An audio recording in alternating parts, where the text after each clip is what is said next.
चलिए जानते हैं देश और दुनिया की तमाम बड़ी खबरों को सिर्फ 5 मिनट में। लेकिन उससे पहले अभी तक आपने इस वीडियो को लाइक नहीं किया है तो लाइक कर दें और चैनल को सब्सक्राइब कर लें।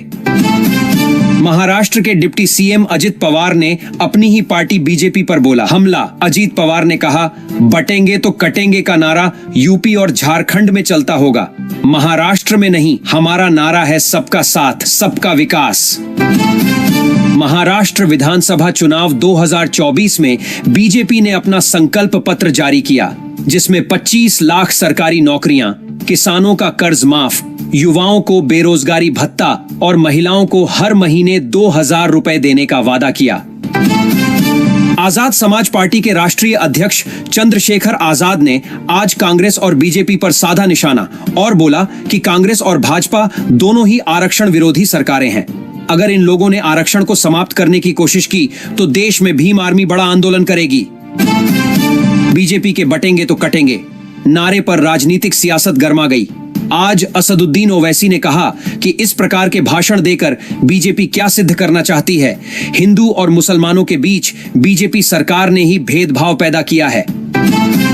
कांग्रेस नेता राहुल गांधी ने बीजेपी पर साधा निशाना और बोला, हमने कन्याकुमारी से कश्मीर तक भारत जोड़ो यात्रा की, जिसका मकसद देश को जोड़ना था, जबकि आरएसएस और बीजेपी के लोग हिंदुस्तान को बांटते हैं, एक धर्म को दूसरे धर्म से लड़वाते हैं।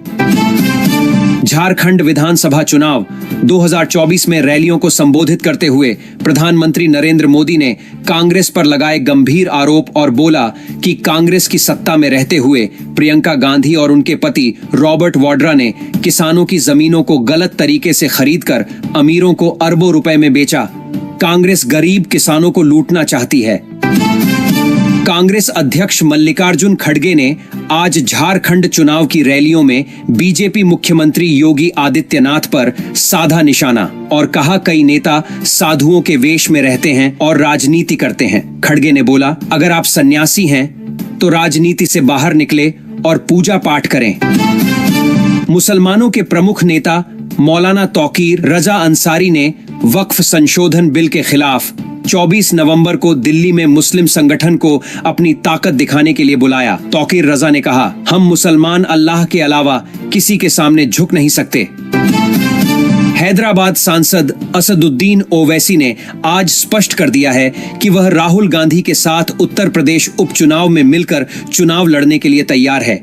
ओवैसी ने कहा, बीजेपी सरकार को हराने के लिए हम किसी भी हद तक जा सकते हैं, बस अब बीजेपी सरकार का खात्मा होना चाहिए।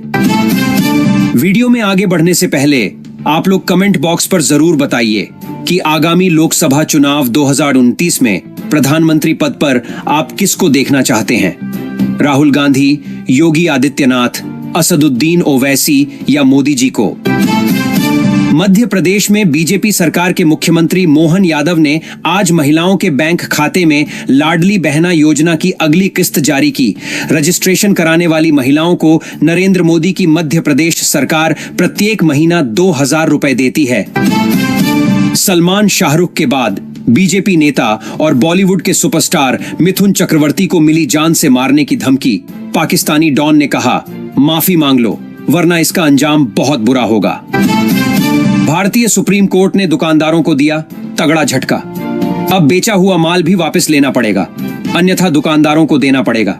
भारी जुर्माना कोर्ट के फैसले के बाद दुकानदारों में भारी रोष।